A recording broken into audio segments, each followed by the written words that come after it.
Just since we're on this, real quick, you know that Adrien Broner called out Nate Diaz, and Broner is like supposedly really good friends with Mayweather. Yeah. So he has a fight coming up. Broner does. He's like, if I don't get hurt to do that one, I would love to fight another undercard. So I think he would be able to pull strings if Nate wanted to do it. I'm telling you, man, if you want a shit show, line up you can't do that. If you want this card to be taken serious at all, you have to put the undercard with other really good boxers.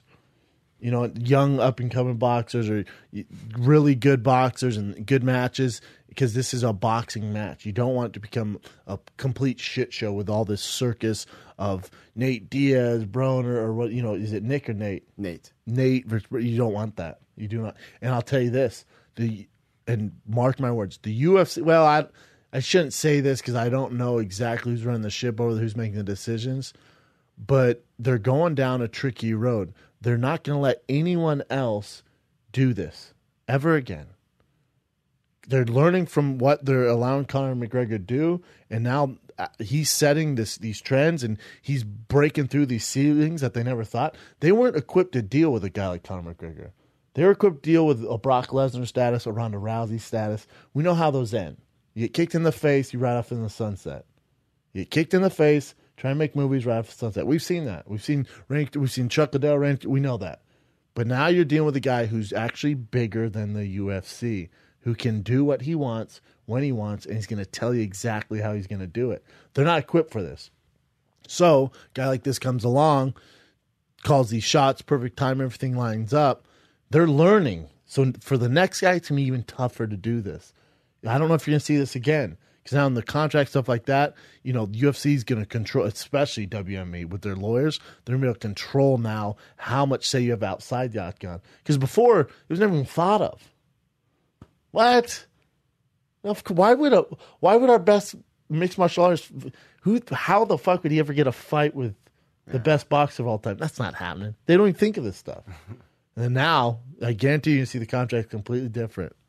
So these other guys trying it, they're not good. They don't want to start this whole crazy chaos situation. They don't. It's also not good for the sport. Of course, it's bad. It's actually bad. I like this one time. I love this fight. Biggest fight of our lifetime. Believe that. Biggest pay-per-view ever. Biggest sports spectacle ever. However, there's only one. After that, it becomes a shit show. This is a silly thought, but what if, since so many boxers want to fight MMA guys and back and forth, would there ever be a thing where they created some sort of league just for that? Like this is a fad, and you know why it's a fad? Because everyone sees how much attention Conor's getting.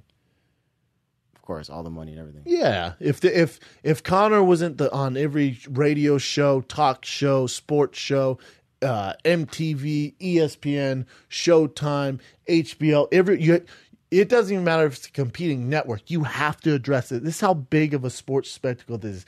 You have to address this. Ellen has to address this. Jimmy Fallon has to address this. Every magazine, BET, MTV, VH1, Spike, Bellator, everyone, you have to address this. Even if it's on a competing network, you have to address the magnitude of this fight and actually give an opinion of it. Otherwise, you're not doing shit, and no one cares right now. So guys see this, especially fighters. This is what you want, man. You want that fame, you want that money. This is how you get paid, by becoming a household name. So they see that. They like the glitz and glamour, but this ain't for you. There's only one. There's only one who can do this. If you're not even a draw in your own lane, how the fuck you can come over to boxing and become a draw? When phenomenal fighters never become a draw. It's not for you, man. He is the big green Dublin elephant in the room. The rest of you are all gray elephants. Stay in your circus. This isn't something that's going to happen a lot. You're not going to see a lot of crossover. It's a once-in-a-lifetime thing. After that, it becomes gimmicky. Hate to tell you.